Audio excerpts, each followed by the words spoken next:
Hari umwami wari ufite imbwa yari yaroroye akarazitunganya neza, zimeze neza, yarazitoje kuzajya zirya abatamwubashye. Utaramwubahaga cyangwa akosaga wese yafunguriraga za mbwa akamushyiramo zikamurya wese zikamurangiza.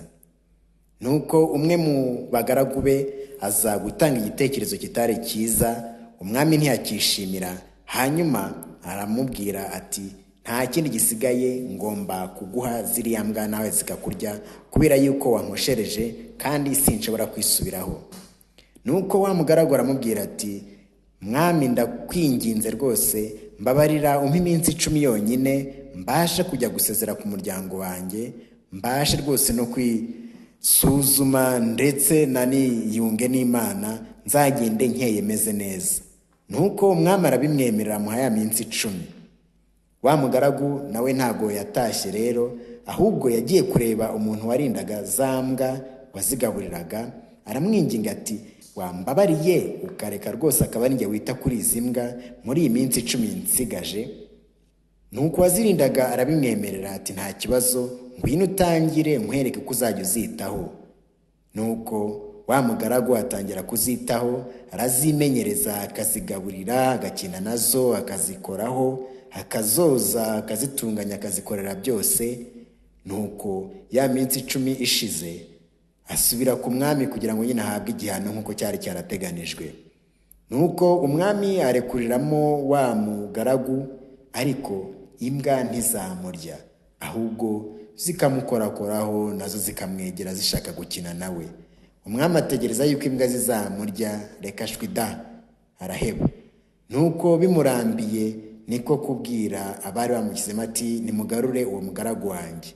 Umugaragu baramuzana. Hanyuma umwami aramubaza ati, se kubera iki ziriya mbwa zitakuriye?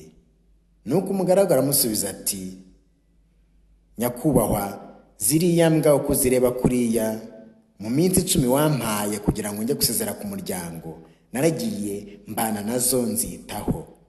Ariko igitangaje nuko zo mu minsi 10 nzitayeho gusa zitabashije kunyitura inabi, ahubwo zazirikanye icyiza nazigiriye mu minsi 10 yonyine. Ariko we twabanye imyaka myinshi nkukorera neza, ariko nza kugwa mu gakosa kamwe, ukuririraho ubituma uncira urwo gupfa. Imbwa zo ntizanyibagiwe, ariko wowe wirengagije ibyiza byose nakoze, urarenga uravuga uti reka nkwice. Nuko umwami abitekerezaho cyane, hanyuma agororera wa mugaragu. Isomo byadusigira rero, burya buri wese muri ubu buzima usanga rimwe na rimwe umuntu ashobora kugukosereza, ariko ukiyibagiza ibyiza byinshi ashobora kuba yarakugiriye, ariko kubera ikosa rimwe aguyemo ugasanga ibindi byiza 99 yakoze urabyibagiwe. Cyangwa se tukabona n'umuntu hanze hari ibyiza yakoraga, ariko yaza kugwa mu kantu kamwe, ibyiza twari tumuziho byose tukabimukuraho nkaho nta kindi cyiza yigeze akora. Ni byiza rero kuzirikana icyiza umuntu yagize mbere yo kumucira urubanza rwo rwamucisha n'umutwe.